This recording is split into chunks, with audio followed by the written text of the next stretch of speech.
What's up, everyone? My name's Chris. This is my co-host Tim, and this is episode 789, and we're stoked. Dude, we're staying strong. 789. That's Talk about fucking consistency, boy. it's 789 weeks.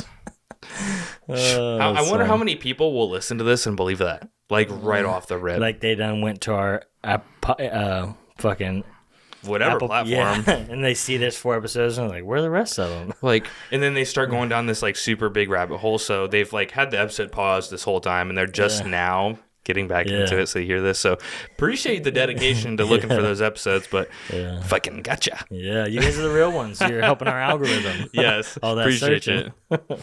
But yeah, man, how's your week been? Dude, it's been pretty good actually. Holiday season, so that's always hectic, but fun nonetheless.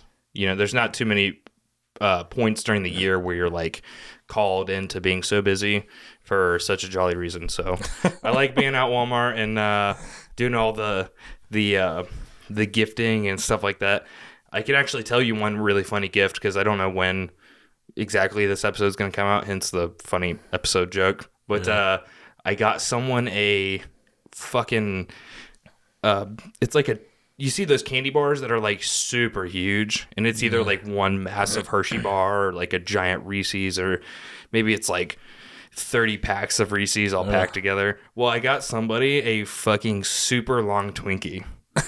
That's like, it's a massive box, so when it's wrapped, you're gonna be like, what the fuck is that thing? There was a limit, Tim. Right. And they're like, did they give me a fucking kite, or what did I get? But it's just a shit ton of stinkies. It's a bunch of Twinkies stacked on top of one another. So I'm really excited for the person I got that for to open that gift. It might be my favorite gift I've got so far. Bro, the candies that make me cringe the most are those like fucking 5-pound gummy bears. Oh, yeah. Oh, my gosh, dude. I can't imagine trying to, like, so it's, when you, like, eat a gummy bear, I feel like when I'm chewing on it, it's my saliva that's what is getting it to dissolve. So, do you just eat a whole 5-pound gummy bear in one sitting? I'll eat like a little pack of fucking gummy bears, dude. It makes my stomach hurt, so I don't fuck with gummies too much. Yeah, man. That's interesting. Not like Sour Patch Kids or like, but just like the gummy bears or like the Lifesaver rings kind of thing. Oh, dude, I just can't do it, man. They're so good, but I just can't fuck with them. It's that red dye. Yeah. It's that red dye getting to you. Yeah, we've been trying to watch that, man, because sometimes these kiddos upstairs be on one. So it's like, you guys been slipping so red funny, dye? dude. But, That's so, like, what a small tangent, but it's like, dude, we would consume that for years. Yeah. There was some, like, the endless amounts of, like, red slushies or candy, just all sorts of shit. Yeah. But now all this stuff's coming out. It's like, maybe I am fucked up. Maybe it did something to me. Right. But yeah, I hope you guys are doing well. I think today we don't have a lot of stuff prepared, but we did just experience our first seminar at the shop. We had a few awesome people out, and I figured we would just kind of talk about that, some of the thought process leading up to it, why we even did it, kind of how it went, maybe some things that we could do better moving forward, because I do enjoy doing them. It was a great time. I think that Rick, Ron, Trevor, they got something dope. They got to leave with something cool. And it was just good. But it's funny, I've already seen like one tattooer like make a passive aggressive like seminar joke, and it's like the same guy that always was like, is he talking to me? But like, I don't know. It's funny. I liked it. Right. But yeah, I don't know. I think I've always had a passion for like teaching people, coaching people.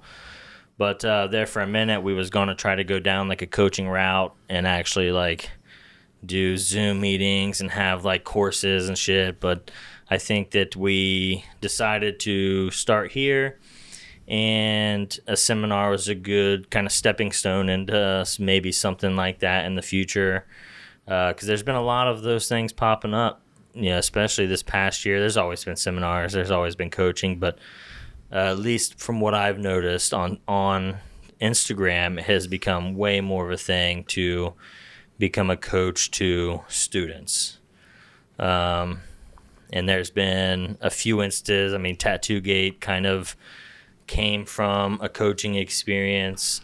I could name a few different coaches right off the top of my head, but as we kind of started to develop that, me personally, I was like, man, it just feels like it's a little too early for me, I don't know, what were some of your thoughts as we started to, I know, because you seemed kind of stoked about it, but, what were some of your thoughts kind of moving in that direction at first? Well, likewise, I felt like maybe towards the end of like because we had acted on those things, we had put plans together and put a lot of thought into that.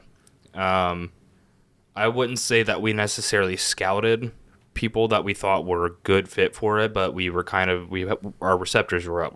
We had our antennas up, and we're looking for stuff. And after a couple moves on that, I think that the blessing that we have in the tattoo world with freedom is that we were able to like pivot. Yeah. Right. So I feel like that's just like kind of how I was feeling, just rolling with it. Like, this is cool. Like, let's come up with a plan, act on it, put it in motion a couple times, reevaluate. What do we think? And like you said, ultimately we decided that maybe a seminar was like the best next step. And throughout this seminar process, I feel like I've come to think that we made the right decision because, like you said, it is a good stepping stone into just like, I guess, being in the realm of being asked questions and answering questions, right? Because that's not necessarily something, I feel like I'm good at that, but like when I'm in it, I'm like being challenged, right? And I we can dive into this a little bit more, but that was one of my favorite things about doing it was it was a challenge for me, and of course a lot of it was tattoo oriented specifically to like technique and design because it was 2 days, and there was a lot of things that I think you guys covered in those 2 days, but I did get to answer a good bit of questions. Especially with Trevor Day too, man. He was more so than Rick and Ron, but he was diving into some of that stuff and really trying to pick your brain on it. Yeah, he was. Kudos to the fucking questions he was asking because he definitely challenged me, and I think that he brought a lot of good questions to light for the other two guys that maybe they weren't even thinking these questions, but I know that they had both, Ron and Rick, both hit me up and was like, yo, like, I really appreciate. Didn't really anticipate getting a 2-in-1 seminar, so that was awesome. And that made me feel really good because, like I just said, it was more tattoo-oriented with, like, design, technique, and et cetera than social media approach. But nice to know that it left them with something good, right? It's a really good feeling. Yeah, and I think that's one thing that benefits us moving forward with doing seminars or coaching, whatever that looks like, is it is kind of a 2-for-1. You kind of get the best of both worlds. And it's not one person split-minded trying to focus on two things. You got one powerhouse and another powerhouse, which seems to drum up. It kind of gives some people an easy excuse or an easy out, as to why maybe they're not succeeding as well, or maybe they're not moving as fast, or it's easy to say, well, you got a Tim. But there was a lot of work built up to that point. Right. I think we built a lot of foundation, and I love saying that I want to say that the last 4 years, or maybe our first 4 years rather, were a lot of like slow down to speed up. Let's really get a strong foundation. I would say that we spent a lot of time working one-on-one, obviously, which is a big conversation I had with Trevor, like working one-on-one with someone for this kind of project that we've had this whole time versus working with a team that's working with a lot of units and stuff like that. So there was a lot of effort that went into just like understanding one another and trying to like create the vision, right? So plans were involved and of course execution, but I feel like a lot of it earlier on, we weren't looking so much for like what the output was going to be or the outcome versus like, let's just get our bases covered and go from there. Yeah. Yeah, and just moving forward, knowing like it's gonna pay, it's got to pay off, obviously. But yeah, so I mean, I think that you're right, man. Starting with the seminar was a great spot. I think something I've always said is, you gotta kind of build the foundation, and trying to grow too big too fast doesn't always end well. As I've seen, and even planning, we was planning to have about 10 people show up for the seminar. That's what we were hoping for. We wasn't.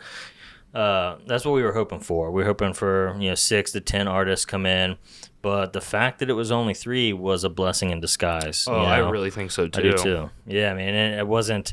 Because me, I'm my personality type. I'm not a huge planner. I mean, with clients or with really any aspect of the business, we have goals and we have action plans, but really, it's just kind of showing up and playing all out all the time. Right. But with my personality type, if there was 10 people there, I feel like there was enough pressure with just the 3, and it wasn't right away that I felt that pressure. It kind of fucking hit me the night before I had the tattoo, But that's kind of when I deal with a lot of that with my clients normally. I'm not pre-planning someone's design 2 weeks ahead of time, 3 weeks ahead of time. It's usually 2-3 days before, night before kind of thing anyways. So kind of looking back at some of the process, there are definitely some things that I could have implemented to kind of help a little more. But I also think it gave them a chance to see that, you got to pivot last minute and fucking put in the work. And, I'll kind of break down kind of what that looked like as far as the design, because there was a whole process to it, and it ended up keeping me up all night, running on minimal hours of sleep, and then turn around and tattooing for 12 hours. But, there definitely was some things that I could have done better leading up to, But overall, it was dope, man. I think that we had a great couple dudes out. I felt bad that we got lunch both days.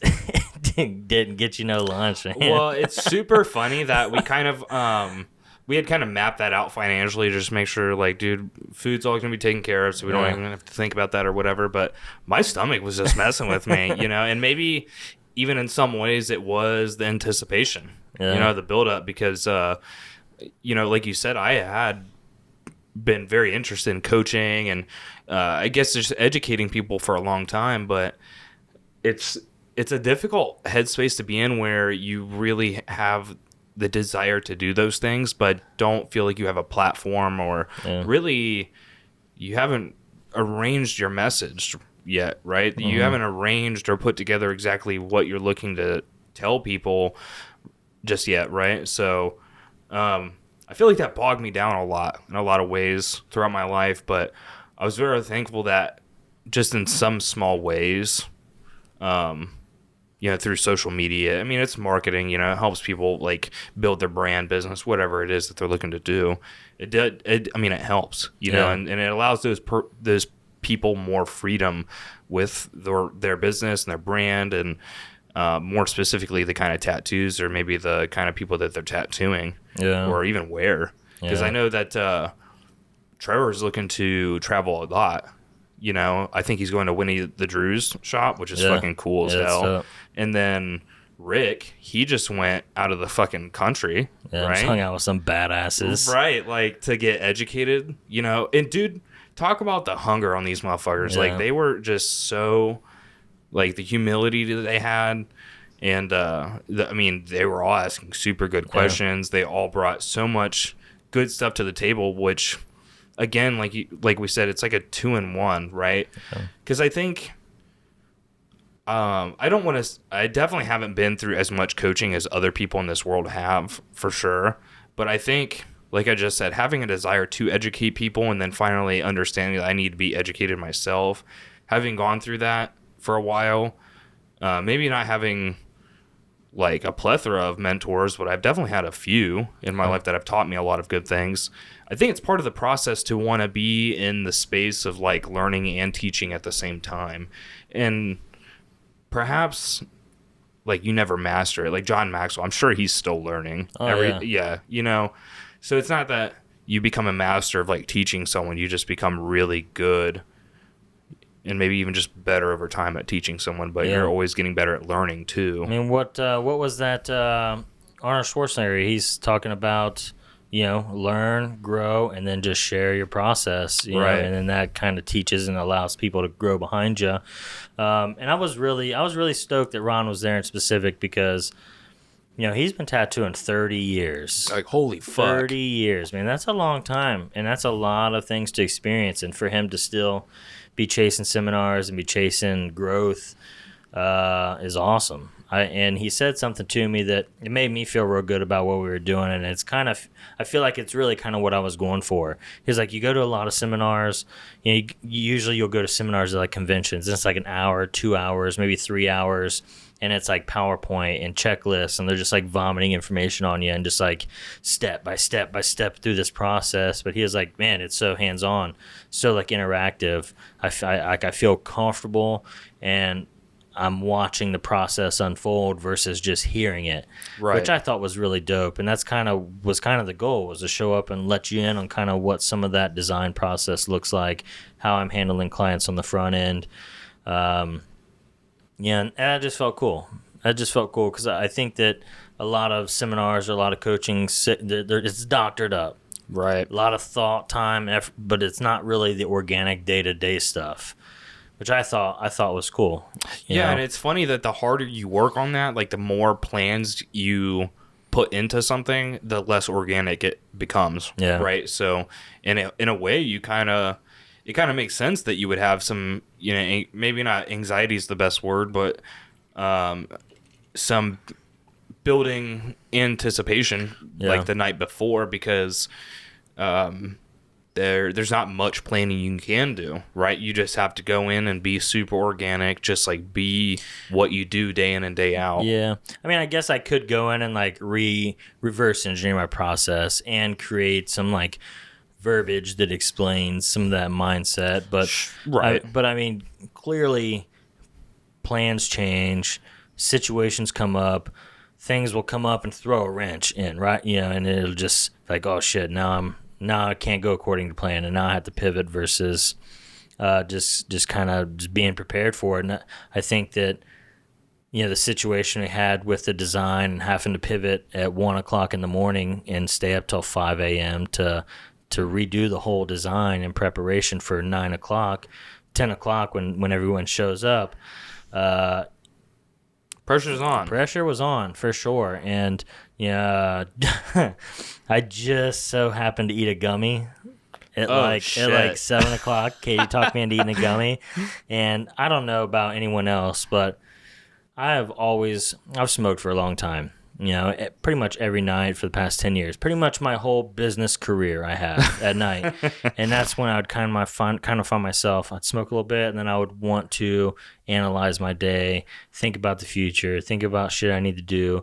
Well, sometimes it's excessive. Sometimes that shit hits me hard. And especially when I eat gummies, And about 9, 10 o'clock, like everything fucking settles in, and I'm like, oh shit, there's actually a lot riding on this right now. There's a lot of people watching.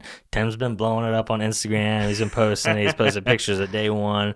Like, there's people who want to see, what's going on. Like, I was interested in this, but I want to see what you got going on before, maybe before I commit, or just curiosity, or Rick going to hang out with Carlton and Hip and all these guys, and Hip's would be the first one to fucking. Oh yeah, he's waiting on it right now.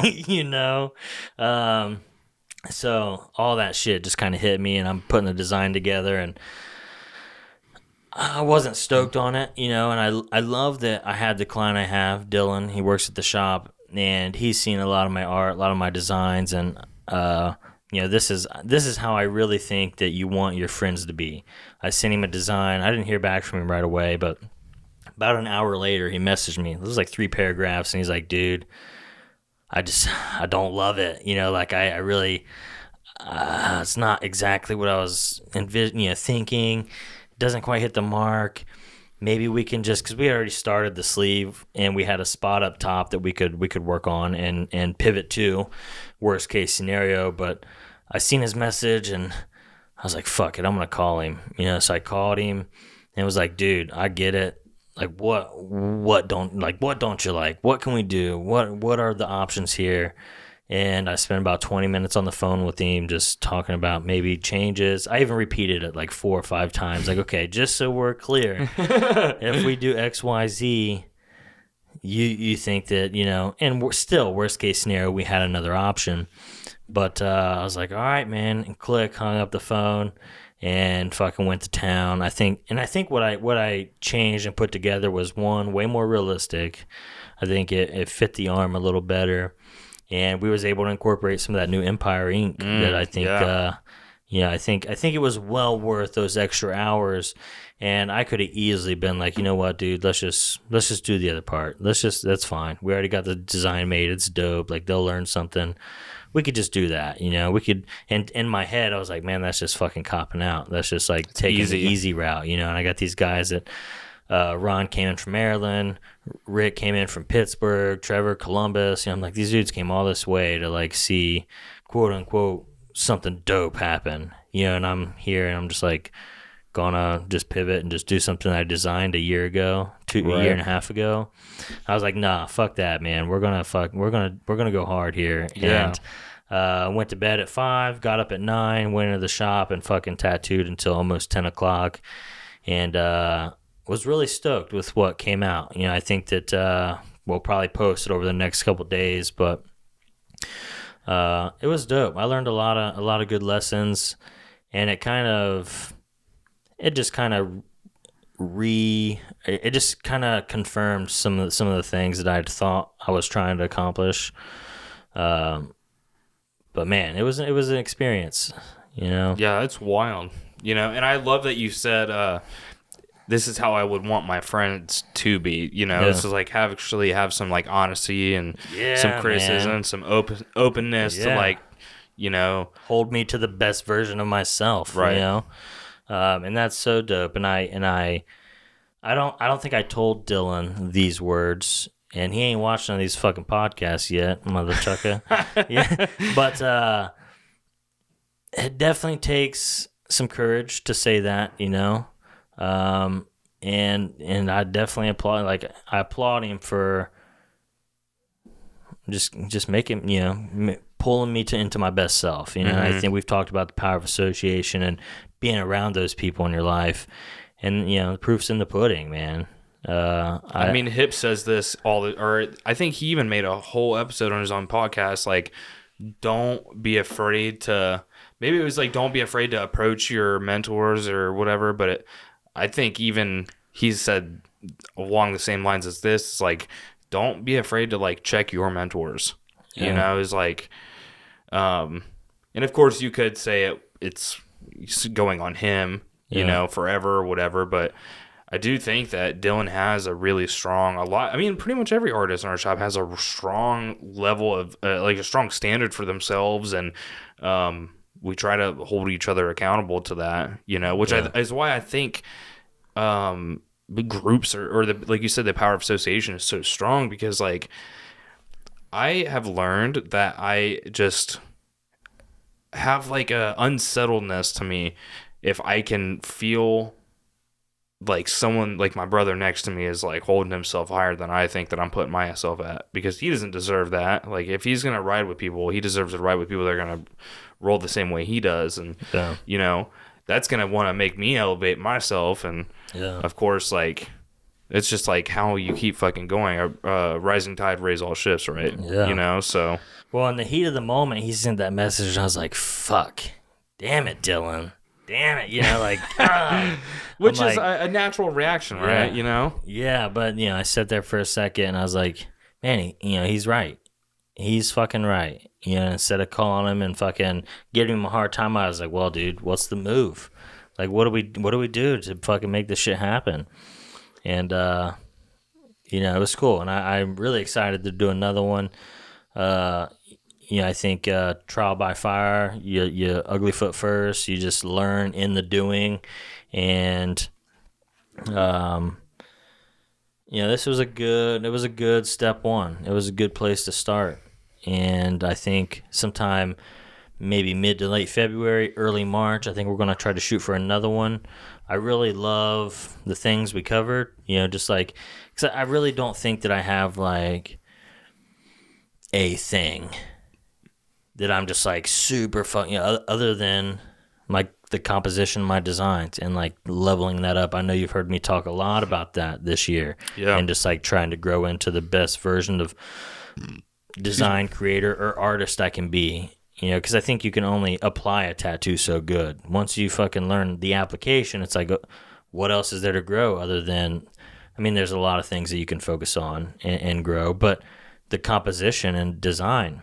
And I really enjoyed kind of breaking that down with some people, some of my process, going through some of their designs and critiquing and talking about, and then like printing shit out and like showing them how to make adjustments real time with the paper on the arm. Because you don't know how many times I've seen a tattooer do a cool design on paper, but when it fits the arm, it doesn't fit right. It's not wide enough. It doesn't flow right. Maybe they had to angle it or something, but they wasn't taking the time to go back into their Procreate tablet and make the appropriate adjustments to get it to really fit custom to the individual. Because almost every single time you do a design on paper, it just doesn't fit the same. I mean, a flat image of the arm, you're not getting the shoulder muscles, Exactly. the tricep. I see people doing that all the time, like trying to like work and Procreate to like soften an edge or make something round around the shoulder. I'm like, dude, that's just, it doesn't, like, I see what you're doing to like make it seem appealing to maybe like get for a client, like presentation purposes. Right, exactly.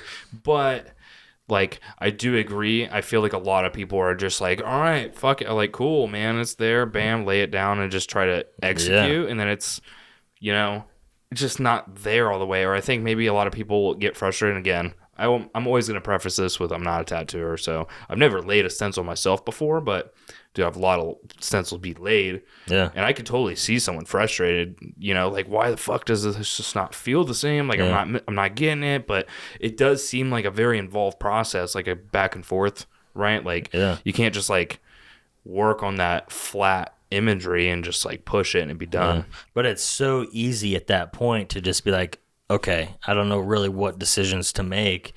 I don't even know what I could do to make this look better on the arm. Let's just run it. Let's just do it. Once I tattoo it, it'll speak for itself. But those couple things, you know, could really take things to another level. And if you're curious, I mean, I guess I could probably break some of those things down, but I know a lot of tattooers are fucking hands-on. Like, they want to see the imagery on the arm. And I don't think it really clicked for them until they did. You know, Rick had a dope design. It was a girl face, and it was just like a real painterly, you know, real kind of messy, high contrast, with a lot of deep blacks. And, you know, we printed it to size, and I was like, okay, which arm you thinking? And, you know, it was kind of a test to see if he would kind of agree with where light source and stuff should be. And he put it on my arm, and it was a straight-on image of a girl face. And I'm not a huge fan of straight-on images, especially for the arms, because a lot of times those eyes want to fucking go sideways, or like it just looks weird when it wraps. And he was holding it up to my arm, and he was like, yeah, this is right where I'd go. And I was like, okay, you know. And I took the paper from him. I had him stick out his arm, or Trevor stuck out his arm, and I just, boom, just twisted it like 20 degrees. And it fucking fit perfect. Like one little, you know, and I did tell him, you know, you could make this bigger. You could go a lot bigger with this. But just that little tweak, there was no more wrapping of the eyes. Like, it had some warp, but the warp had flow. It went with the direction of the S shape. And it was like, dude, just one little twist. But you don't know what you don't know, and if you don't have someone else around you who has that idea, or, you know, it's small things that just get overlooked that could really elevate your design to the next level, you know? And he was like, oh, dude, that makes fucking total sense. The hair was flowy, but when it was straight up and down, it was more of like a straight up and down curve. But as soon as we twisted it, that hair flowed this way, the hair flowed out, and he could have S-shaped off both limbs. And you know, same with Trevor. He learned a lot from that design. He had probably 20 sleeve designs ready. Like, I ain't never had 20 sleeve designs put together and like options. But when he finalized every design, he cropped them all out to the perfect shape of the arm. But when we put it up to Rick's arm, it was the perfect length, but it was about 2 inches shy on each side. And it's like, how could you improve, or how could you leave your design to a point where it's easily changed, and you're not trimming it all up for presentation, but then also creating another version for preparation, for presentation purposes. Right. And he was like, oh, dude, that fucking makes total sense. And that wasn't a huge revelation, but that alone would take those 20 designs to the fucking next level, and that's a year's worth of work, But I really enjoyed it, man. I know I keep saying that, but the energy was good. The vibe of the shop was good. It's always good. I fuck with being in there, But as far as next time, things that I would probably do better, depending on who I'm working on, I would just have more time on the front end to make sure my designs, because I do that with clients. I have vision meeting, collaboration meetings, deliberate time to put something together for the day of. And I think with Dillon being a tattooer at the shop, schedules never really aligned. Maybe he got that little bit more of a friend treatment, and we didn't set in stone, put a time and place in to create something, right? But that's probably the biggest change I'd make, honestly. Outside of that, I love how organic it was, and then it just showed up. It's like, well, what the fuck do you guys want to work on? Like, what's on your radar? I could just vomit my shit, but like, what would really help you? So I think it was dope. I think it was a good experience. And if you guys have any questions, if you're thinking about throwing seminars for yourself, I encourage it. I think that we should all help each other. And if you're not ready for it, like, the proof will be in the pudding. But yeah, I do think my imposter syndrome kicked in a little bit, and it's like, am I even good? Like, am I ready for this kind of thing? But I think we should support tattooers doing this more. Like, why not? Why not someone throw a seminar? There's something for everyone to get, and it's like, I would rather pay my homie to learn from him than, and support, keep the money in the family kind of thing, versus just resorting to online sources and not helping another person grow. I think that kind of helped me feel better about doing it, But anything like that fucking happen with you? Well, it definitely felt a little bit of that, especially when I wasn't necessarily anticipating there being a lot of questions regarding social media. Obviously, considering there was like a whole design process that was involved, it was all day one, So a lot of what I think this specific seminar was marketed towards was people looking to improve their design process and maybe like their technical abilities. But, like you said, the proof is in the pudding. When it's time to answer those questions, when people got them, you would like to think, the ego would say, I'm the master of what my craft is, Of course, I try to be a student all the time and to everyone. But, when someone is, looking for answers from someone, you want to provide, you want to show up for them.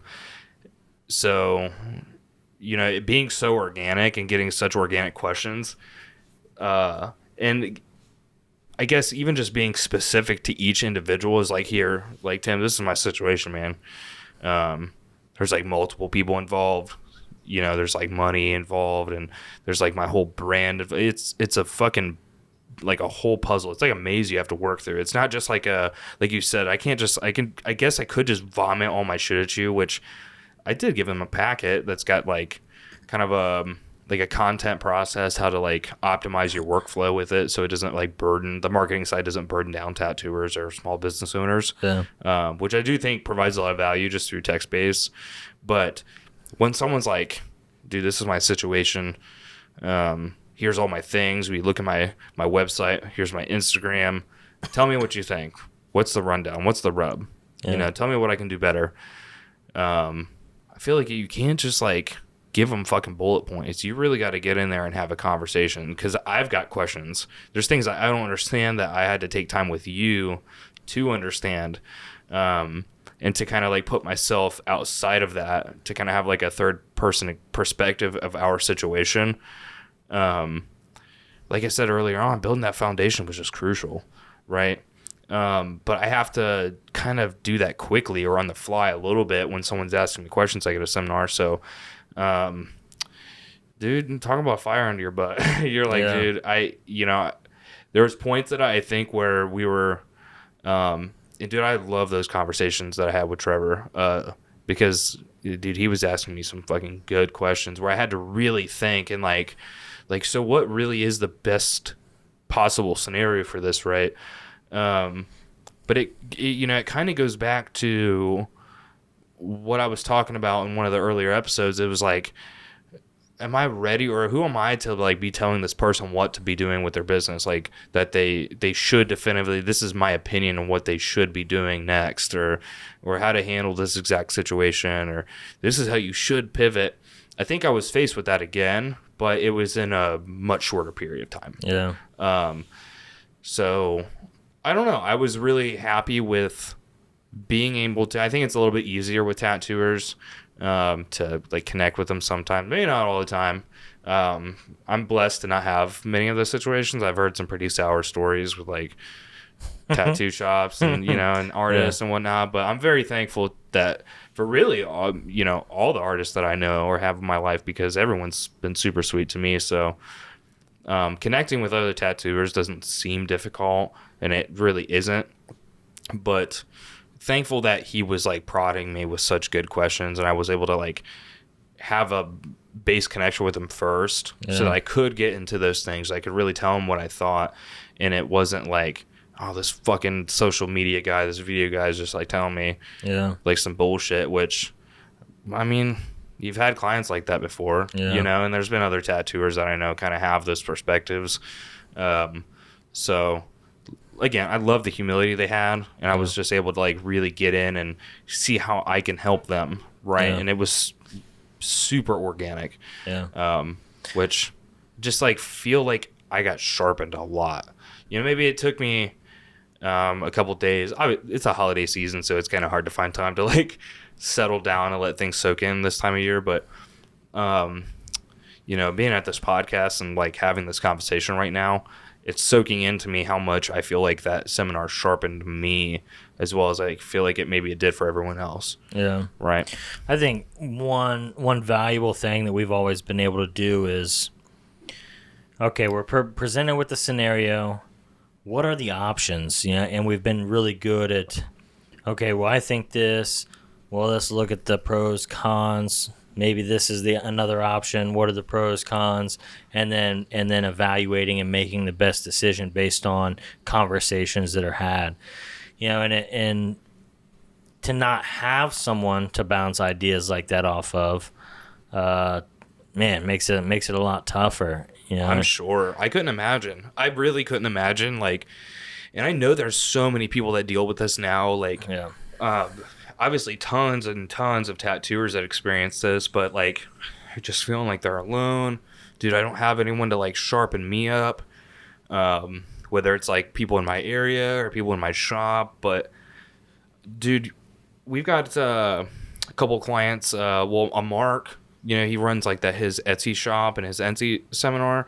I can only imagine what those people feel like, because I feel like a lot of those people are just like people that have 9-to-5s. So then they go home and do all that stuff at home, just like in their fucking basement with like 3D printers and shit. Yeah. So they're like super alone on that journey, I feel like. But I feel like online sources, you were kind of touching on this a little bit with like, dude, there's tons of tattooers like starting to get into the seminar and the educational space, which I think is wonderful because, dude, like you said, there's something for everyone, you know. I feel like there's been just too many times in my career pathway this far that I've gotten like fucking light bulb moments from random people. Like, Hip's a motherfucker, man. Like, he did that shit to me all the time when I had him like in my inner bubble. And I'll be honest, now I'm saying it out loud, it hurts that he's not like super in my inner bubble all the time, because that motherfucker won't let up. Yeah. You know, guys fucking pedal the metal all the goddamn time. Yeah. And just seeing his like fucking bleeding heart all the time with wanting to get better. I mean, how could you not want to get better? Yeah. How could you not? Like I was saying, like if my brother's like doing that good, and I'm clearly not holding myself to that standard because his heart's broken for no reason, from my perspective, right? Because he just wants to get better. Who am I to like not step up to that? Because I'm capable. I don't think that not having someone in your corner is a good excuse anymore. I don't. I think there's too many options, and really shame to the tattooers who are against seminars and against people, you know, it's a cash grab or you're just trying to make a quick buck off other tattooers. But in my eyes, it's like, well, why not support your brothers, your brothers and sisters? Why not support people that are trying to grow? And why send my money elsewhere when I could help him grow to help me grow, kind of thing. And there's just too many options, you know. To find those people. There's too many courses, there's too many tattooers online, there's too many forums, pages for you to sit back and be like, well, I just don't have no one to help me. You know, and if I hear you say that, it's like, well, what the fuck are you even doing to put yourself in the position to be helped? Right. You know, you're coming at me with an energy that's like blocking people showing up. Right. Because you're just assuming it's not there. You know, and it's like, if it's not there, what are you doing? How are you positioning yourself to see it when it shows? You know, was it luck is opportunity met with preparedness? Yeah, exactly. And, I mean, I was doing that every night before I showed up at all night. And when Matt shot me the message to just say hello, I was fucking ready for some help. I've been spending the past 3 years every night wondering myself when it's going to show up. Right. But I was looking and my radar was up, and that's why I seen it. And then when I sent him a message back saying thanks and he didn't fucking respond, I still knew that was my opportunity to send another message and be like, hey, what's up with that new shop?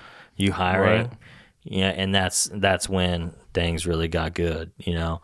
And if I was in the place where nobody wants to help me, if I had that mindset, I probably wouldn't have sent him another message, and my life never would have became what it is now. Maybe, but I fucking doubt it, you know?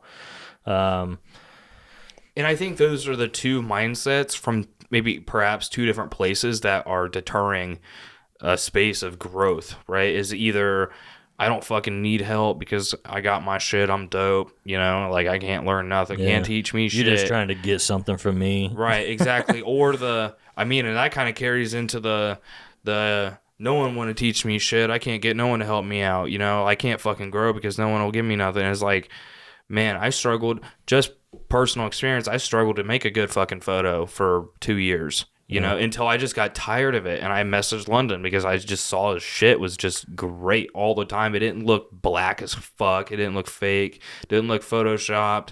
Clearly he wasn't on fucking, what's that page? Snake Pit or whatever. Snake Pit. Yeah. So he hadn't made it to that point. Clearly he's doing something correctly. So I think you actually put me up to it. You were like, fucking message him. Yeah. Like, what do you, I'm tired of hearing it. Maybe. What's worst case scenario? He says no. That would have been the result if you didn't take the action anyways. Exactly. But look what it's trickled into over a course of 2 years. Right. You know, halfway through the second day of the seminar, London shoots us a message and is like, hey, I seen you just got that Empire set. Like, plug us. Yeah. Send them a message. Let them know we're trying to collab with them on this cool project that we got coming up, which was fucking dope. Yeah, it was super cool. Granted, we're not sponsored by Empire. Maybe one day. I love their inks. Yeah. I love their brand, and they got a lot of dope artists on the pro team. But just the fact that he never even met us, but through just a series of messages communicating back and forth through Instagram, he's like, hey, dude, let's help each other, you know. Right. And I'm not. You could look at that like, oh, he's just trying to get a plug through me, but I'm trying to work with them, and for me to bring Ghostline to the table and say, hey, Ghostline's trying to collab with you on this project, that did a lot for us too, you know. Right. And if I had that mindset of, oh, he's just trying to use my platform to, you know, I don't know. And I just don't get it. I mean, I can definitely empathize with it. It's all love, you know. I'm not just on here to like, you know, shit out my mouth like all my opinions on people and stuff like that. I want to help people, but sometimes you just gotta fucking hear it, man. Like, you know, I think in my personal life I've been struggling with that. Like my fucking dudeisms is like sometimes I hear the same thing 3-4 times over and over again, not fucking get it. But dude, if I didn't hear it at all, I wouldn't have understood it ever. Right? I need to be told some shit. And I think some accountability is good. So why the fuck even care that much about education? Right? Like, if you don't want it, that's your prerogative. But you're right. I think you can't be in 2023 and refuse that no one wants to help you, because like you don't even. I think there are way more free sources of information or education than there are paid ones. Yeah. Like put numbers to that if anyone desires to do that. Yeah. But good fucking luck doing that, because you don't know who's going to give you that information unless you just do it, right? Yeah. And London has like, it's like fucking 200K or something on. Something crazy. Wild. That I'm like, just like a lot of tattooers, I'm sure, look at these social media accounts and are like, fuck, he ain't got time for me, you know? But I was doing the same thing until I just shot him a message, and he literally... And I don't know if it was actually London. Maybe it was just Video Guy or something, because I do the same thing. But it's like not of... I want to talk about intent. Maybe like we should just have a whole fucking episode on intent, because I think that just needs to be drilled into my head and everyone else's. But if you go back into intent, like even if it is me, the video guy, replying, I'm having that conversation with you, or I've already had conversations with you a million times to build that brand voice that me and you are fucking in sync. You know, we're like on the same page with just about everything, right? Of course, we still differ. Sure. And I think that's what makes us a good dynamic. A dynamic duo. Yeah.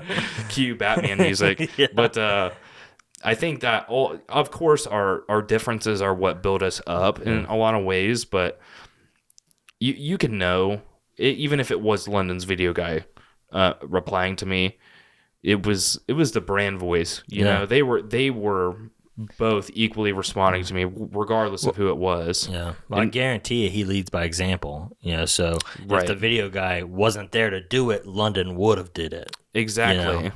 Which is how we roll, right? Yeah. And you just don't know who's gonna do that, man. It like. Not everyone's got the same favorite tattooers or I mean, even just from my perspective, favorite tattooers that make really good content. Because like Guy Atchison, we were just talking about him at the seminar, fucking super dope tattooer, but his content looks like fucking fart, you know? Ron thinks that we should get him on here. And that's one of those scenarios, like worst case scenario, he says no or doesn't respond. Right. But I think he... And not to like... You know, fucking talk shit on Guy Atchison's content, but he don't like. Well, content is different than tattoos. Exactly. His tattoos are fucking dope. I mean, Ron's back piece, it's like, holy shit, man. Whoa. Like, holy fuck, dude. Yes. But someone like him, he probably don't even have to worry about the content. Right? He doesn't give a fuck about it. And I bet he's one of the people that's like, fucking video guy, fuck him. Yeah. It's like he's gonna have to fucking get hired by someone else. You know, I'm not doing that shit. I'm gonna rock my iPhone 12 to like take these fucking photos, but you just don't need it. So I'm not gonna sit here and tell Guy Atchison that he needs to get a fucking video guy, because he don't fucking need one, right? But you know, if someone's coming to me and they're like, dude, how can I step up? How can I level up? Blah blah blah. Sure, it might be an avenue for you. Yeah. But I forgot how we even got there. Yeah, it got to a point where I was like trying to defend myself. I'm not trying to call out a legend here. You're like, get him on here and be like, hey, this is what Tim said about you. We'll have the TV up and I'll just play this clip of what Tim's saying about. Oh, shit. The guy's just like, motherfucker. Now, Ron said he's like super down to earth, like hippie-esque, you know.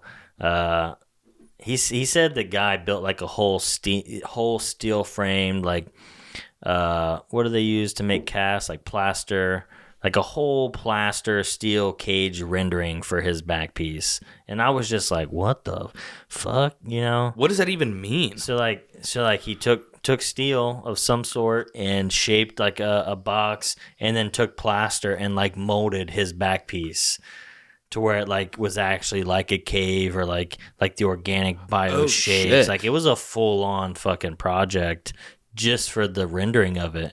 And to me, to look at that, it's like, man, that's fucking passion right there. That's next level. That's He so did next say level. that he wasn't going to do that no more because it was a lot, but to even just do it once, I mean, that's fucking crazy to me, Yeah. I'm like, man, I got to spend 5 hours on this Procreate tablet to, but guys over here like 30 hours deep, like fucking building a whole ass steel. I don't know. I thought that was fucking sick. But That's gotta up, be one of the most insane like reference stories for a tattoo. It's fucking wild. I wouldn't even know where to Jesus. begin. But just based on, our old head versus new head podcast, I don't know if that's what we're going to call it or whatever, but I think he would be someone, like, what's your opinion on where it was and where it's going? Because he has reinventing the tattoo, and he's done a lot in the industry to help people grow and teach and educate. Yes, I think he would. Man, what would it be like having a guy Atchison over here at my house in my basement? Because he is someone that I found out early in my career about, and I've been watching him the past decade. That would be pretty surreal for sure. But it's like, if I don't simply shoot my shot, and that's circling back. That's where we left. If I don't simply shoot my shot, it's never going to happen. And there's a few artists that I'm kind of got on my radar right now that I want to have on, but I just am like, is now the right time? Are we good enough? Are we big enough? Do we have enough episodes? Like, is that imposter syndrome? You know what I'm saying? And it's practice what you preach, and I'm gonna have to fucking leave tonight or leave this podcast and be like, okay, I gotta do this, so. But did you see Jake Ross fucking tagged us in another close-up thing? So we're probably gonna have to post it. I thought that was pretty cool. Yeah, even though Jake Ross is another one we've communicated a lot with, but never actually talked to in person. But he's someone that I look up to here in Ohio for sure, and have watched closely. I think out of all the tattooers on my fucking Facebook and Instagram, like, Jake Ross's shit pops up more than anyone's. And I can definitely appreciate his love for his art and like the passion to produce styles that he's into. I've always kind of prided myself on being versatile, and I've kind of fell into, and I love where I'm at. I love being custom to the clients and putting their ideas just slightly above like only what I want to do. I love that, but on the other hand, like, I do admire the fuck out of that. Like, you just got clients lined up solely for shit that I'm just doing, like designing. I'm not doing anything outside of what I want to do. Right. And aesthetically, I can say, like, dude, I'm a fucking nerd. Maybe I don't go as far into like the anime and stuff like that, but dude, I love seeing, just to plug Jake Ross real quick while I get the chance or whatever, doing like the anime and like the video game characters and stuff, but in like a super dark, like grunge, uses a lot of red and stuff in his tattoos, like heavy blacks and heavy reds. Like it's such a niche, and I feel like that's what, like, I mean, Gary Vee would say this like probably 10 years ago, all the way up until now, is like, you got to hit your niche. Figure out what you're passionate about. Right. And just like fucking do that. I mean, you quoted Arnold Schwarzenegger, just like do the thing over and over again, and then go tell people or whatever, like learn yourself and then go tell people what that is. And I feel like that's just like such a good example of it. And the proof's in the pudding, because he's got clients, he's always putting out something dope. And just we touched on this a little bit, but it's so easy to like choose the negative side of the coin. You could just like, because I saw a tattooer do this recently on a podcast, and it kind of rubbed me the wrong way. And they were just like shitting on people that was like, well, you don't know if he's just like fucking tattooing his dudes over and over again, and just to make it seem like he's got something to post. But it's like, that's such a shitty way to look at things. Why is that even important to you though? Because just saving your own ego. Because even if it is at social media, like you said, maybe I never met him in person, but I think that's the power of social media, is like, to come back to intent, and we talked about that at the seminar, is like, when I shoot someone a message online, it's not coming with a malicious intent that I'm just trying to get a fucking follow or, give me your attention. It's like, you fucking followed my account. Like, that tells me that either you're a fake account or you actually like what I am putting out. Yeah. And sure, like, the first one could be taken as negative, but I just don't think it's super beneficial to be like, oh, they followed me, so that I'll fucking follow them back, and then they'll unfollow me. It's like, dude, that might happen, but like, yeah, I'm not gonna put my energy into that direction, because then I feel like it's probably gonna happen more, versus like the output I'm gonna get when I'm just like shooting someone a message and being like, dude, that fucking tattoo's dope, good shit, or like, potential client, like, clearly they're not a tattooer, but they followed the account. It's like, hey, I appreciate you following me, hope you're doing fucking great. And you're saying actually DM them? Right, yeah, actually DM them. Yeah, send them a message. It's so easy. Thanks for the follow, have a good day. And that's it. And the intent of it is just being kind. But what if I'm trying to get money out of them? What if I'm trying to, like, what? Nah, put that shit to the side. I get it. You're trying to make money. That's what are we in business for? Yeah. Like, what do you do anything for? I'm not gonna sit here, and I've said this on stream to people before. I'm not here to just like fictitiously act like I'm not here to make a living out of what I want to do with my career. So when you support me in those ways, which of course stream's a little bit different, they're not necessarily getting something other than entertainment in a lot of ways, but yeah, I create tattoos. I tattoo people. Yeah, I fucking charge them. Like, what? Yeah. Am I just like tattooing everyone for free because I'm cool? Right. I can't do that because I'm gonna work at McDonald's and tattoo for the rest of my life for free.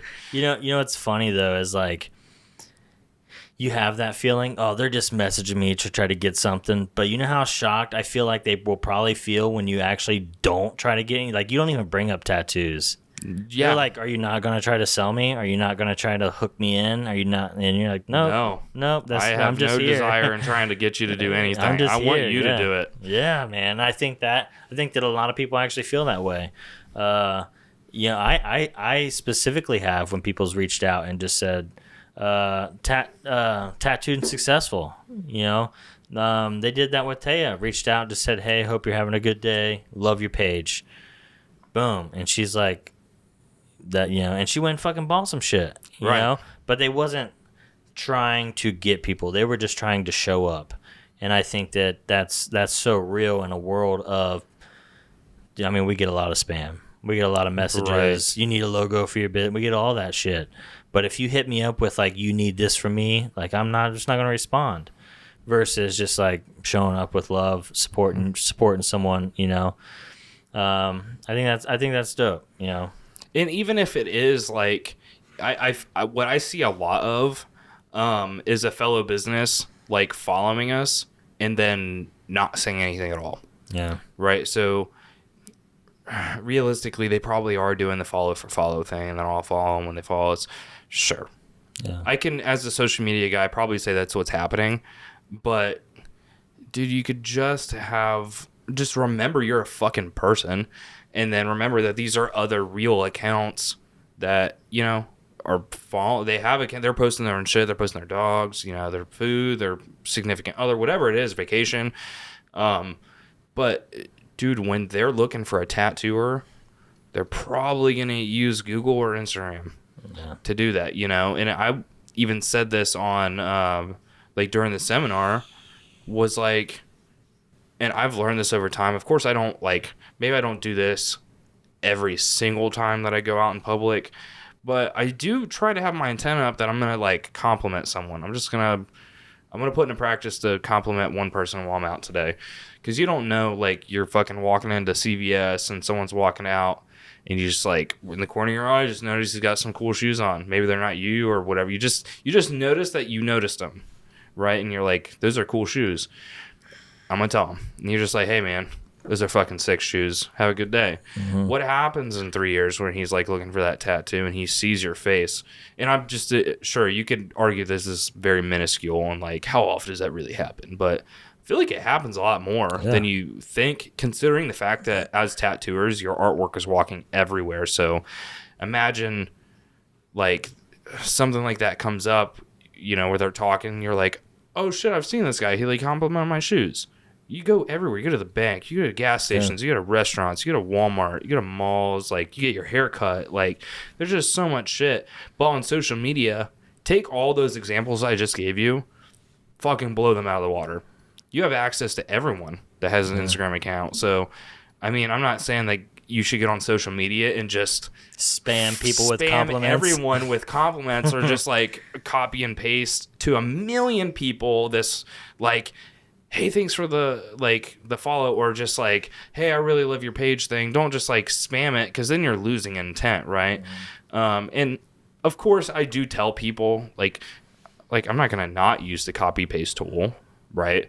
But that doesn't mean I'm not doing it with some intent. I'm going through people's pages when they follow us. I'm like, maybe not always complimenting them, but there's something about just doing it. Even if you're not saying it, like, I'm taking the real intent within myself to lightweight understand, even at minimal, about this person, even if it's just a name. And then I'm going to like type their name in. I'm going to organically type their name in, even if it's a copy paste message, but it's not like I'm drilling my entire explore page and every meme page possible that's like got high volume interaction, or like commenting other people's shit, like follow me, or it's not that. Like, I'm really trying to have some intent to what I'm doing. Yeah. You know? Yeah. And I think that we're going to have to check the timer here in a second, but yeah, I think that it really comes down to just planting the seeds, man. You know, and the more times you can be genuine and help bring value to someone, you know, show up to the room, bring value to the room versus just seeing what you can get out of it, you know, those coincidences will start to happen. It just, the universe made, you know, but you're kind of orchestrating that in your favor, you know, at least. You know, I'm not looking to get something out of it right now, but maybe one day they'll choose to go with me, kind of thing, you know. And the more times I can just be nice and genuine and build people up, the better chances I have of succeeding long term. You know, the universe just feeding me. What's the Zig Ziglar quote? You help enough people get what they want, by default you'll get what you want. So if there was one thing that I hope you get out of this, you know, out of talking about the seminar and talking about all this stuff, I feel like the biggest thing here is just shoot your shot, man.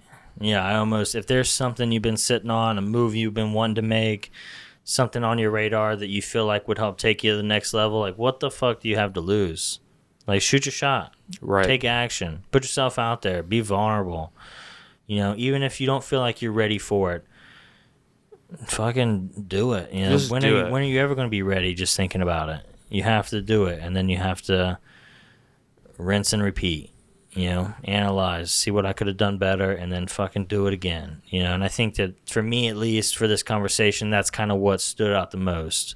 You know, things aren't going to happen unless you put yourself out there some way, shape, or form. You know, but keeping pure intentions, I think that's huge. Sounds corny, all the good talk, kind of like be the best version, like that kind of talk sounds makes me feel corny. But it fucking works, and I feel like when I do my best to bring value to others, I feel better about myself than when I'm not doing that. Right. Honestly. Mm-hmm. And if I'm not doing that, I'm like, man, am I really showing up for other people? It's just huge for me, I guess, and it might not be for everybody, but that's really like the main thing. I think that if you took away anything, like that should be it, really. And that makes me really think of this quote. I don't remember where this is from, but it was like major leaps in life don't happen with two smaller jumps.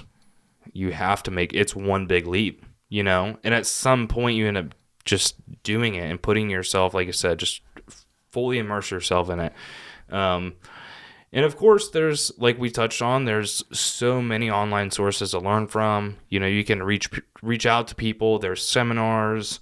Dude, there's even like, I know there was a short period of time that you were seeing, I don't even know how to describe it. It was like kind of a small business, like planner type.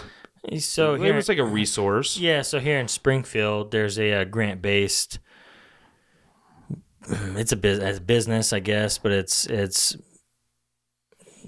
they get grant money to run it, but it's the Small Business Association of Springfield. So it's just a group of people there to help small businesses in Springfield grow. It's free. They provide training materials. They provide a lot of assistance, hand-on, in there with you through Zoom meetings, helping you figure shit out, helping you orchestrate things to run successfully. The government pays for it. It's here. Anyone can use it. You send them an email, you set up a meeting, boom, you're getting help. And I'm sure there's things like that throughout the country. I'm sure, So the excuse of just no one's there is just not going to cut it anymore. No, and especially when you can just ask for help. And I know that's above. That's a tough one. That four-letter word is a motherfucker for sure. And that's what I want to leave people with is like, because that was, if not the biggest thing for me, maybe still the biggest thing that I'm going through and learning right now.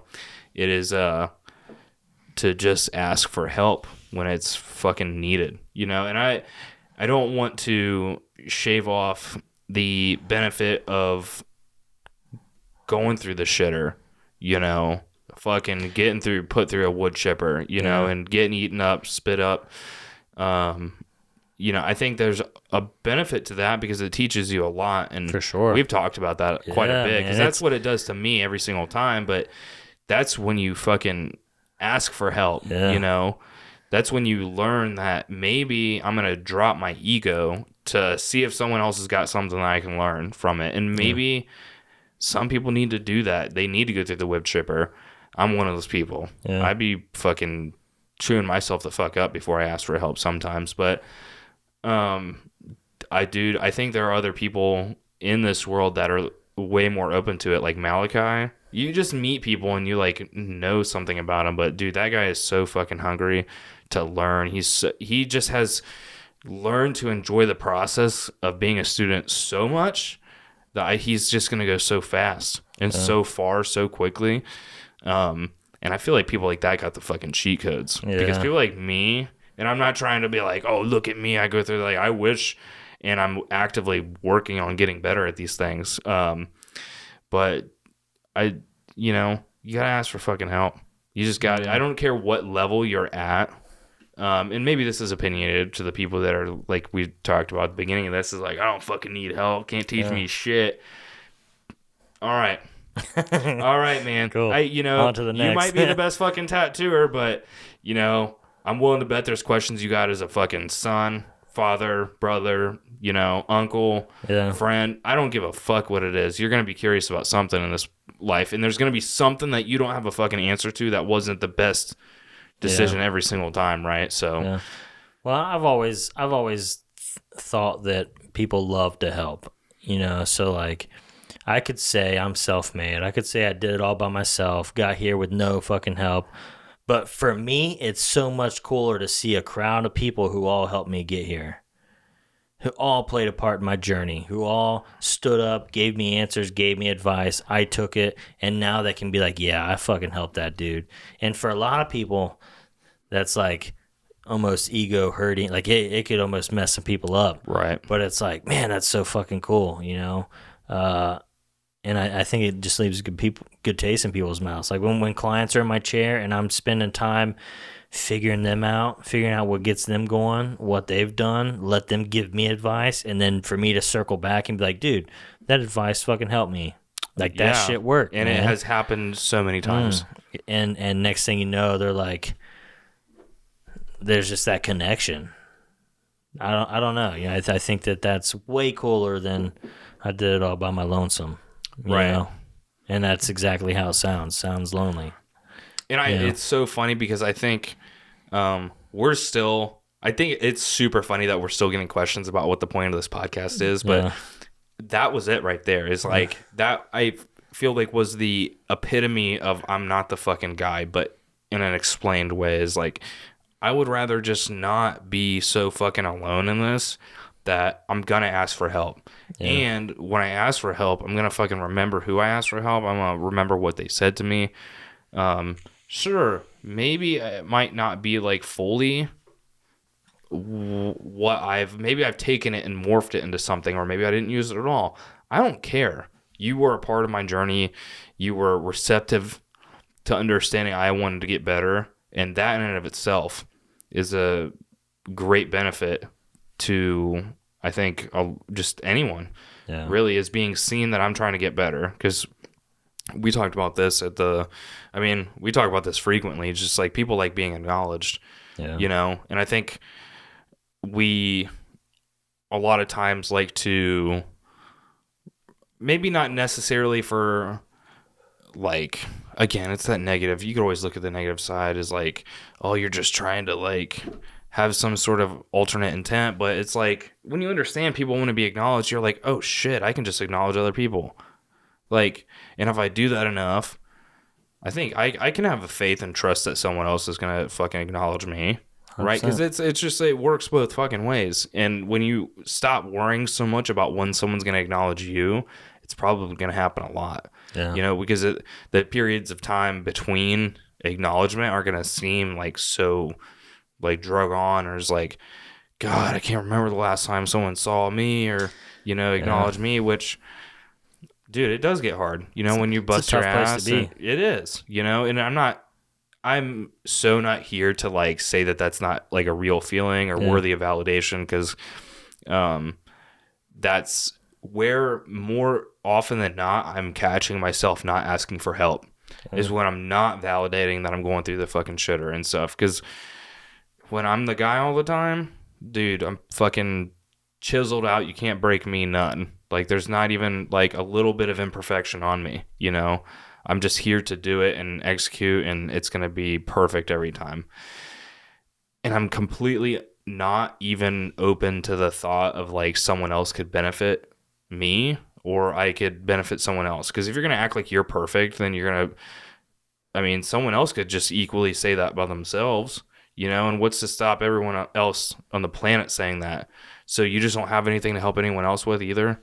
You're just going to gatekeep it all, Yeah. And I just don't think it's worth it. If you're going to push away education, I just don't get it. Or like push away help in any way. Yeah. It's 2023. It's time to start fucking just doing shit together. Yeah. I agree, man. I agree.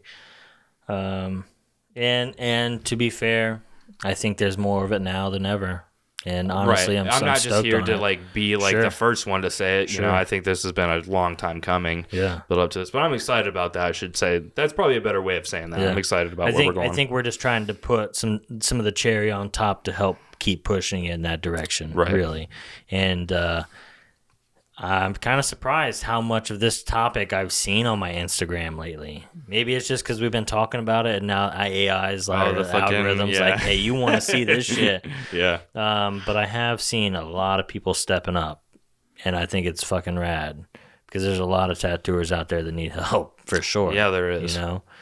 And really, I wish it would have happened sooner, because maybe we wouldn't be facing similar situations that we are now.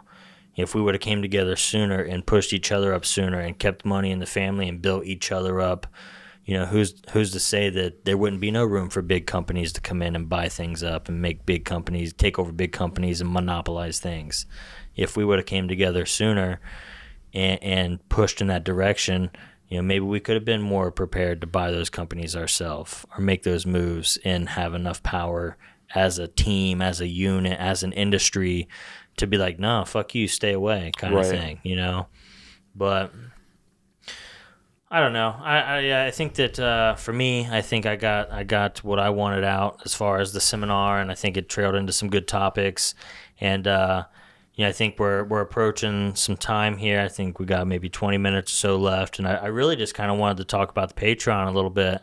Because I think we're probably going to try to shoot something after this. Yeah. And we have some ideas down, and I've been watching some other Patreon stuff to kind of wrap my head around some cool things that would be to bring you guys.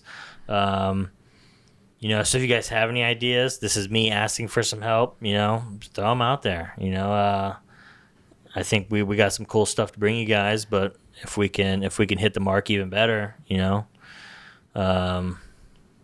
And like I said, that's the benefit of a platform like this is like, you can be so involved, but you can only be as involved as you're, playing into being involved, right? So like this show can really become, like really a collaborative effort between, you know, me and Chris and all of you guys. But just fucking don't be afraid to shoot a DM. Don't be afraid to drop a comment, you know. And there has been some good stuff brought to the table already. We've had some good feedback, which me personally, I was really hoping we'd get some feedback, good or negative, either way, you know, some kind of feedback, and we've got some good stuff. And really quick, I just wanted to acknowledge Jake Myers being the first Patreon. That's fucking awesome, man. And to kind of give you a little bit about who he is, he was my daughter's softball coach, and you know, getting out there on that field and the passion he had to help coach them girls and instill good, really good trades qualities, ways to think about competition, sportsmanship, and showing up with good attitude and having fun. I appreciate you, man. Fucking kudos. I'm glad that you were her first coach, honestly. So I just want to take a quick second and acknowledge you.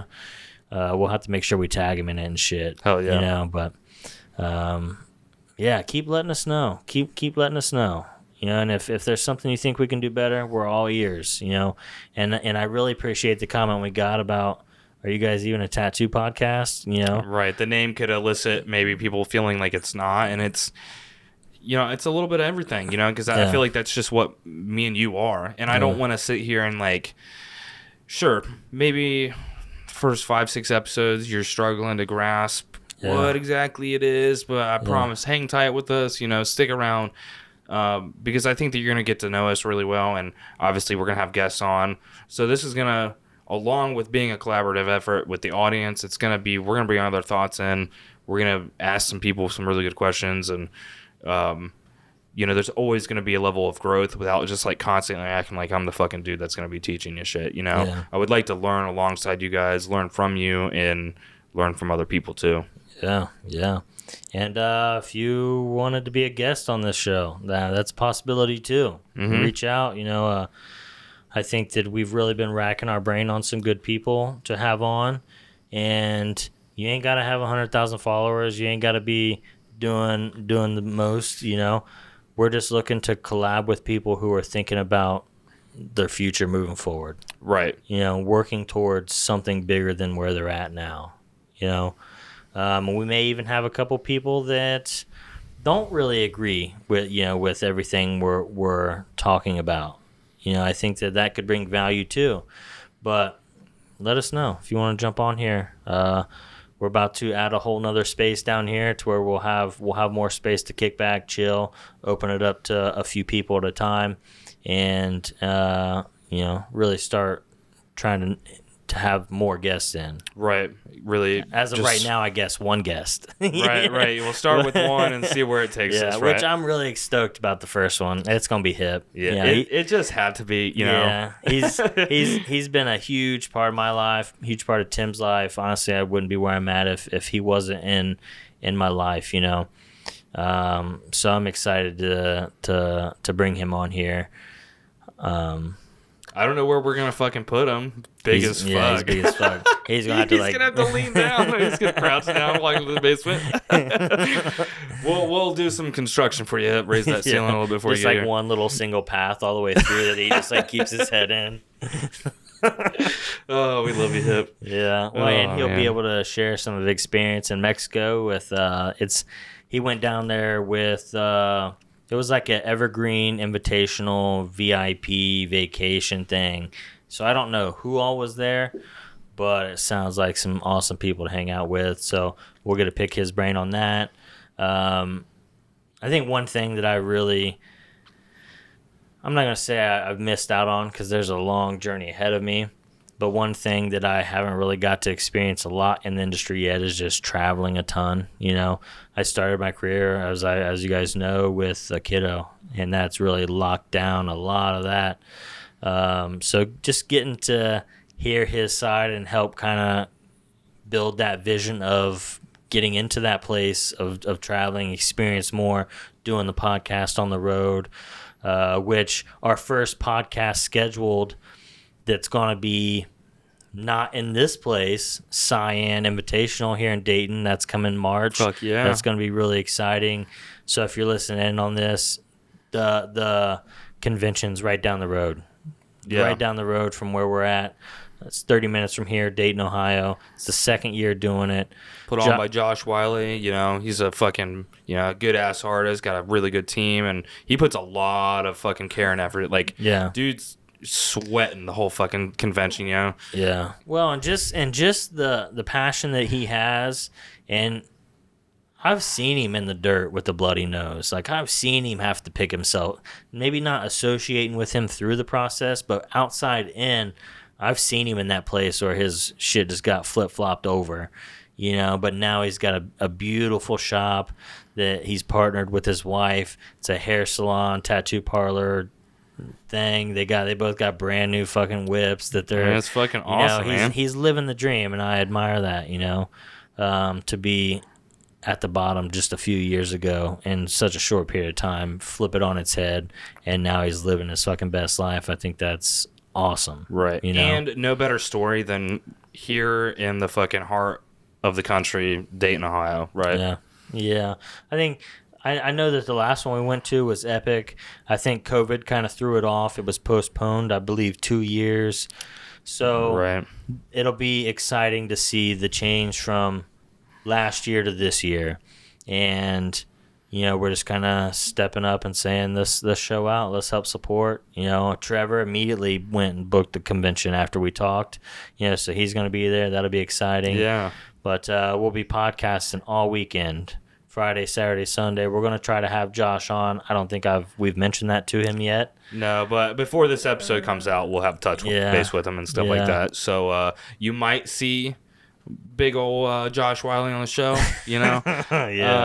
but if you're attending, dude, and maybe I don't know, we haven't really talked too much about this, but who knows who we're gonna have on that show. It'd be really cool to talk with some. Conventions are long weekends, bro. They wear my ass out, so there should be plenty of time to have a handful to settle of people, down. Come to our booth. We'll have a drink or two and just chill, have a good conversation, and just fucking kick it, man. We might even I didn't even think about this until now, but I think it might even just be cool to have it's kind of like a flash sale type of podcast episode where we're like 15-minute intervals, like 15-minute interviews or whatever. So have someone come in and just like, what's up, man? Like, what are you doing at this fucking show? What's up? Show us some of your work. What are you working on? Well, fucking great to meet you. Can't wait to kick it and see what you're working on the rest of the show or whatever. That'd be interesting. Yeah, that could be cool. Yeah. It's a lot of... It's a lot of people coming in and out, a lot of work. 4 every hour, 12 hours on Saturday. Right, flash sale fucking Is there podcast. anyone left to talk to? Gone through every motherfucker in that building. Yeah, and for me, dude, that's more nerve-wracking than anything. That and having guests on, because I'm going to have to step out of my own way of being and, like, do some research and try to, like, actually learn about these people. Right. Maybe not at the convention unless we know who we're going to be talking to. Right. But, dude, it is pretty nerve-wracking having guests, honestly. I think right now a lot of that falls more onto my shoulders as far as, like, what we're talking about and different subject matter and, like, bringing stuff to the table just with you editing a lot and stuff. Right. So for me, it's like, oh, man, I'm going to be interviewing people, which I know I'm good at. I know I'm, like, good at bringing things, good at asking questions and good at, like, getting information or driving a conversation. But it's just going in there, trying to pre-plan what that conversation is going to be like is nerve-wracking for me. Right, without being so inorganic that you're trying to keep it going in one specific direction. That's not what I asked you. Don't talk about that. Right, like, cut. No, but, that's exactly where I want to be. It's exactly where I need to be.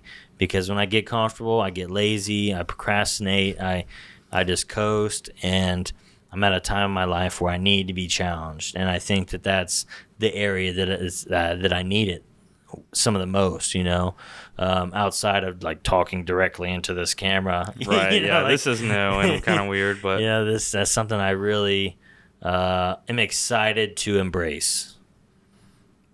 Right. And I also think, bring it completely full circle, good reason to do the seminar. Yeah. It's just, not getting stale. I want to put myself in that position to, like I said, have to answer some really tough questions, but I'm going to commit to it. I'm going to commit to giving you the best version of myself and bringing the most value to you that I can. Yeah. So. Yeah. But, shit, man. I think we fucking beat this fucking boogie. Yeah, I think it's been a good episode. I really don't have anything else I wanna chat about right now. I think next time I kind of, because I do want to incorporate a little bit more, not necessarily application stuff. Like, it's really hard to teach someone how to tattoo through a microphone. Like, right. You know what I'm saying? A lot of that is through feeling and like in the process of doing. And since I can't see what you're working on right now, it's kind of tough. So I can't really say that we're probably going to talk about a lot of technical application stuff, but I would kind of want to let you guys a little bit more in on my process, and maybe kind of talk about consultations, where that even begins. Does the consultation start when they walk in the door, or have I been planning for it? Have I been teeing myself up to get good consultations, to get the right people? I think there's a whole mindset that could go into that, and I think that we could bring some value on the tattoo side of things more, and it would help you guys kind of understand what I'm trying to accomplish. Yeah. So I think that may be what we dive into next. And with that being said, I don't know if this is going to get put out before we actually record that, but if it isn't out, and you guys hear this episode and you guys want to know some things, like, let us know, because that's coming. And if I can cater it to your needs, specific, I'm sure you're not the only one that has that question. Speak up so I can incorporate my thoughts on that and try to leave you with something there. But yeah, it's been good. I think we're gonna try to do this Patreon. So I'm gonna hand it over to Tim, and I'm gonna let him drop the social media stuff, and we outie. Hell yeah. Well, like always, y'all, you can find the show on every major platform. That's on Spotify, Apple Podcast, YouTube, Google Music, Amazon Prime, all the good stuff. You can find the show and watch a bunch of our clips on YouTube and our Instagram, which is @MoreThanTats. It's pretty much the same on every social media platform. I think that I've done enough looking it up. We're More Than Tats on Google. You'll be able to find our platforms or our link tree, whatever. Can find me @SaulGoodX on Instagram.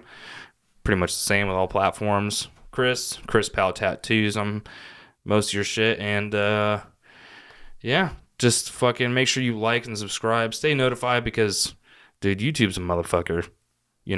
I be trying to upload shit on time, and it just don't be doing it. It just don't be linking up at the same time as the audio's dropping and stuff. And we'll get better with that as we stockpile a lot more episodes. But it would be super cool to see you guys fucking jumping in there and letting us know who's watching it first. Because I see we'll upload episodes and motherfuckers are already watching it in 30 minutes. Yeah, which is amazing. Yeah, so cool. But I don't know who's doing it. Yeah, let me know who's fucking watching this shit first. Yeah. But without further ado, very much appreciate this time with Chris and all the audience. Very thankful for you to spend this time listening to the podcast, and we'll catch you on the next one. Yeah, you guys have a good evening, and go attack your comfort zone.